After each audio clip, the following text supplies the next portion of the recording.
On today's video, I'm going to tell you all about my experience doing Bar Omakase at Hop Sing Laundromat. Hey everyone, welcome back once again to The Blind Pig. As always, I'm your host, Jason.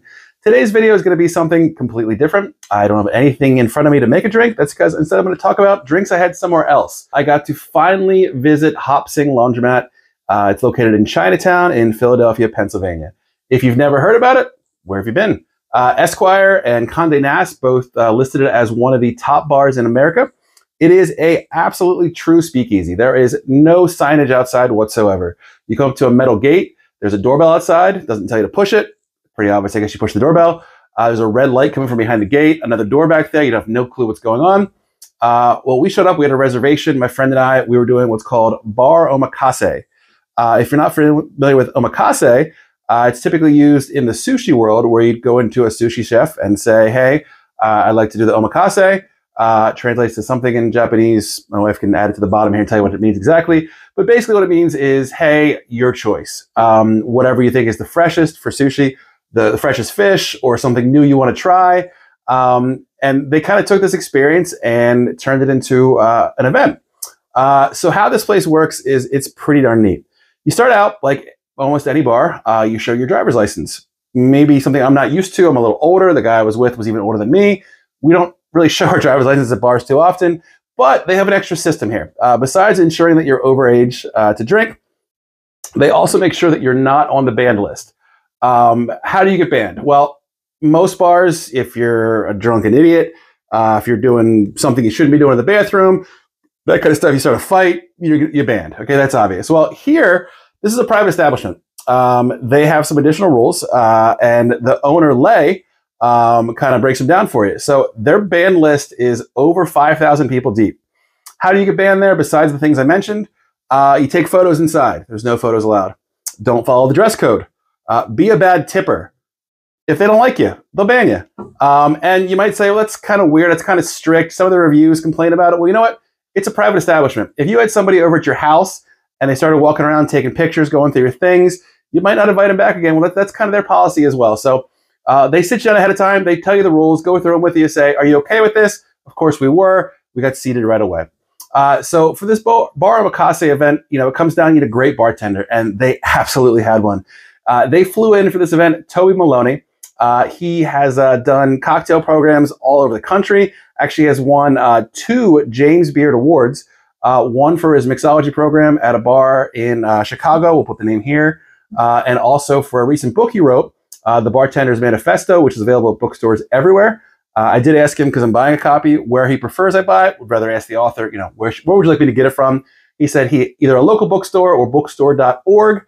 We'll put the link for that as well, because that way it supports local bookstores and doesn't go to the big, letter A company. But I digress.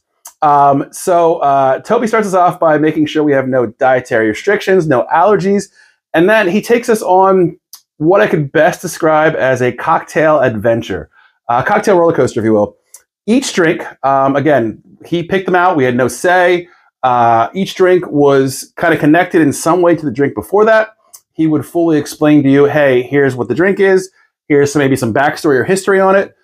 Here's what I used in it. If he did something a little different, maybe use this ingredient that isn't normal for the drink, he'd explain that, let you try that ingredient separately if you wanted to.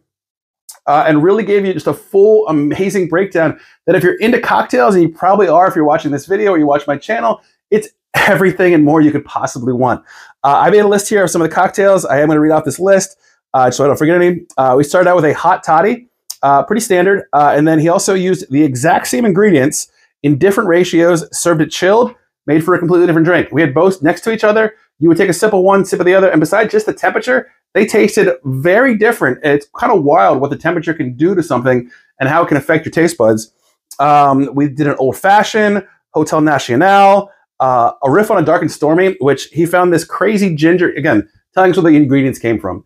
Found this crazy, really funky ginger at a local, I think he said Amish market that day, and decided to make a drink out of it, and it was extreme taste. If you like ginger, you would love this. Even I love ginger. I drink a ton of fresh ginger ale whenever I can, and it still was even a little more funky for me. Did love it though, but it was a lot.